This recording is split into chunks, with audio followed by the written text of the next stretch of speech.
मुगल सराय से रेल चली है औरी दो पहिया।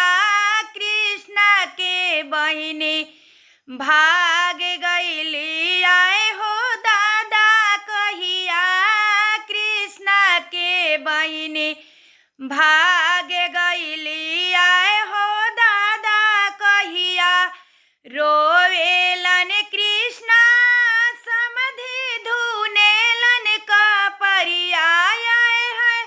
धुनेलन कपरिया बहिनिया हमारे भाग गईली के कारा से जरिया।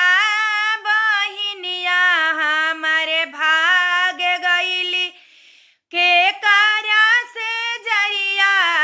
बहिनिया हमारे भाग गईली पुलिस खोजे दरोगा खोजे औरी खोजे सिपहिया है। औरी खोजे सिपहिया बहिनिया हमारे भाग गईली आए हो दादा कहिया। बहिनिया हमारे भाग गईली हमारो मास्टर भैया बड़ी है रसीली है। बड़ी है रसीली हमारो नेता भैया बड़ी है रसीली है।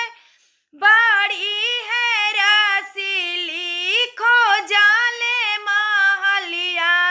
बहिनिया राउर मिल गईली नौवा के से जरिया। बहिनिया राउर मिल